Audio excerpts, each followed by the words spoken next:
आमचे दैवत आणि या महाराष्ट्राचे तमाम हिंदू बांधवांचे हिंदू हृदय सम्राट, वंदनीय हिंदू हृदय सम्राट शिवसेना प्रमुख श्रीमान बाळासाहेब ठाकरे यांच्या 100व्या जयंतीच्या निमित्तानं त्यांना वंदन करण्यासाठी आम्ही सर्वजण या ठिकाणी उपस्थित आहोत.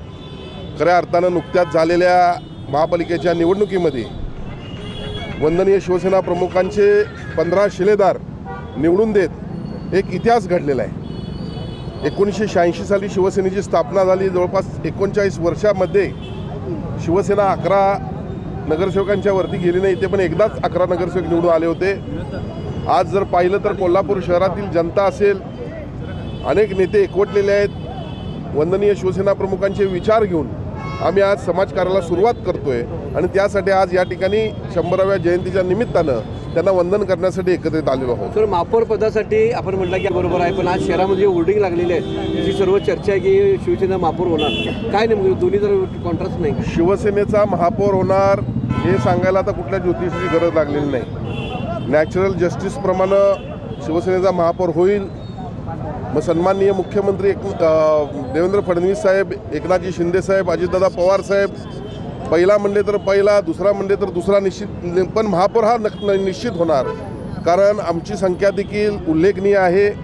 15 नगरसेवक आम्ही निवडून आणलेले आहेत आणि या राज्याचे नेते सन्माननीय चंद्रकांतदादा पाटील असतील, राष्ट्रवादीचे नेते हसनजी मुश्रीफ साहेब असतील, कोल्हापूर जिल्ह्याचे पालकमंत्री शिवसेनेचे सन्मान्य प्रकाशजी आबिटकर असतील, या सर्व नेत्यांच्या नेतृत्वाखाली ही निवडणूक लढवण्यात आली. आणि मी आपल्याला म्हटलं की सुरुवातीपासूनच अत्यंत संयमानं आम्ही महायुतीकडे वाटचाल केली आणि मला अत्यंत आनंद वाटतो की या तिन्ही नेत्यांच्या नेतृत्वाखाली आम्ही सर्व शिलेदारांनी महायुती घडवून आणली. राज्यामध्ये जर आपण पाहिलं तर फक्त एक ठिकाणी महायुती घडलेली आपल्याला दिसते, ती म्हणजे कोल्हापूर. मग एवढ्या संयमानं एकमेकाला समजून घेऊन शिवसेनेने देखील अनेक ठिकाणी आपल्या उमेदवारांचा त्याग केला. एवढं समजून घेऊन ज्यावेळी आम्ही महायुती घडवलेली आहे, तर मग पुढच्या काळामध्ये आम्ही एकमेकाला समजून घेऊन खऱ्या अर्थानं 26 नगरसेवक हे भारतीय जनता पक्षाचे आहेत, 15 नगरसेवक हे शिवसेनेचे आहेत, 4 नगरसेवक हे राष्ट्रवादीचे आहेत आणि 1 नगरसेवक आमच्या मित्रपक्षाचा आहे. असे आमचं संख्याबळ आहे. आणि एवढं असताना 46 जण आम्ही एकत्र असताना आम्ही कोणताही वाद करणार नाही. आणि निश्चितपणे ज्या पद्धतीनं गेल्या 2 निवडणुकांमध्ये 2010 असेल, 2015 असेल, राष्ट्रवादी काँग्रेस आणि काँग्रेसची या कोल्हापूर महानगरपालिकेवर सत्ता होती, त्या सत्तेमध्ये ज्या पद्धतीनं ही सत्ता राबवली गेली, त्या पद्धतीनं ज्या वेळेला काँग्रेसचा महापौर असेल त्यावेळी इतर पदं राष्ट्रवादीकडे होती, राष्ट्रवादीचा महापौर असेल तर इतर पदं काँग्रेसकडे होती. आणि जे काय ठरेल त्याप्रमाणे मग स्टँडिंग किती वेळा काँग्रेसनं घ्यायचं, राष्ट्रवादीने घ्यायचं, महिला बालकल्याण असेल, परिवहन असेल, या सगळ्या गोष्टींचा लेखाजोखा करून निश्चितपणे मला खात्री आहे की हे तिन्ही नेते शिवसेनेवर कोणताही अन्याय करणार नाहीत. पण निश्चितपणे मला खात्री आहे की पहिल्यांदा शिवसेनेचा महापौर या कोल्हापूर शहरावर होईल. याबरोबर नाही, शेवटी कायदा हा सगळ्यांना पाळावा लागतो. कायद्याच्या प्रमाणच हे सगळं सर्व काही स्वीकृत नगरसेवक आहेत, कायद्याचा आधार घेऊनच नेमले जाते. कोल्हापूरच्या महापौरपदी ठरणार आहे, इथले नेते सक्षम नाहीत असा आरोप सतीश पाटील यांनी टोला लगावला. सतीश पाटलांनी आता बडबडत राहावं, त्यांना दुसरं कुठलं काम राहिलेलं नाही आहे. आणि निश्चितपणे मी देखील या ठिकाणी कबूल करतो की कोणतेही आमचे निर्णय मुंबईतच होत असतात. आमचं हेडक्वार्टर मुंबईला आहे, ह्यांचे निर्णय दिल्लीतून होत असतात. यांचं हेडक्वार्टर दिल्लीला आहे, यांना दिल्लीपर्यंत जावं लागतं. आम्हाला मुंबई फार जवळ आहे. आता तुम्ही दिल्लीचाच विषय काढलात, मात्र मुंबईचा महापौर पदाचं दिल्लीमध्ये ठरणार आहे. काँग्रेसची लॉबिंग अजूनही सक्षम आहे का असाही टोला त्यांनी लगावला. मुंबई फार मोठी आहे.